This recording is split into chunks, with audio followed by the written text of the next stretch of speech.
ఆయన వ్యక్తిగతంగా ఏ మతాభిమాని అయినా కావచ్చు, ఏ మతస్థుడైనా కావచ్చు, కానీ ఒక రాష్ట్రానికి ముఖ్యమంత్రిగా పనిచేసినప్పుడు అన్ని మతాలని గౌరవించాలి. ముఖ్యంగా హిందూ మతానికి సంబంధించిన అతి పవిత్రమైన దేవాలయానికి దానికి సంబంధించిన హిందూ మత మీద అభిమానం ఉన్నాళ్ళని, దైవం మీద ప్రేమ ఉన్నాళ్ళని, అభిమానం ఉన్నాళ్ళని నియమించకుండా ఇష్టానుసారంగా ఎవరెవరినో నియమించి ఆ దేవాలయ పవిత్రతను భంగం చేశాడు.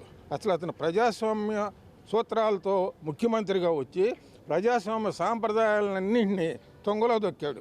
మొత్తం ప్రజాస్వామ్యం ఒక నియంతలాగా పరిపాలించాడు. అతను ముఖ్యమంత్రిగా పరిపాలించడానికి అనర్హుడని ప్రజలు తీర్పిచ్చి ఒక మంచి నిర్ణయం చేశారు. పిచ్చి నిర్ణయం ఒకసారి చేసినా మంచి నిర్ణయం తర్వాత చేసి తొలగించారు.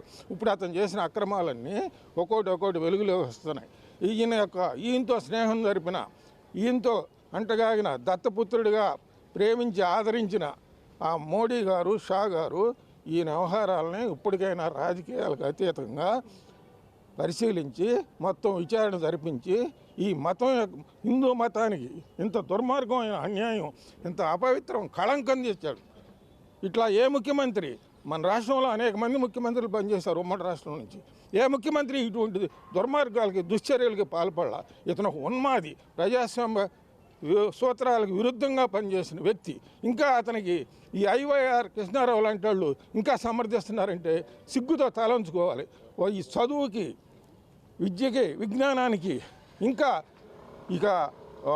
వాటికి కూడా అపవిత్రత తీసుకొస్తున్నారు ఈ కృష్ణారావు లాంటి వాళ్ళు. వీళ్ళకి కిరాయి మేధావులు ఉన్నారు, హైదరాబాద్లో కూర్చొని రోజు ఈయనకి భజన చేసి ఈయన దగ్గర తింటూ, జగన్మోహన్ రెడ్డి తింటూ, హిందూ మతానికి, ఆంధ్రప్రదేశ్కి, అమరావతికి, ప్రకాశం బ్యారేజ్కి ఎన్ని ధ్వంసం చేసినా వాళ్ళకి విపరీతమైన ఆనందం.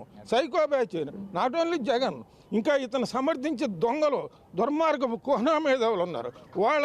వాళ్ళందరినీ ఇటువంటి ప్రజాస్వామ్య విరుద్ధంగా పనిచేసే వాళ్ళందరినీ ఒక అదుపులోకి తీసుకోవాలి, వాళ్ళని హెచ్చరించాలి. ఈ ప్రభుత్వం అనేది ఒకటి ఉందని భయం కలగజేయాలి చంద్రబాబు నాయుడు గారు, ఇప్పుడున్న కూటమి ప్రభుత్వం.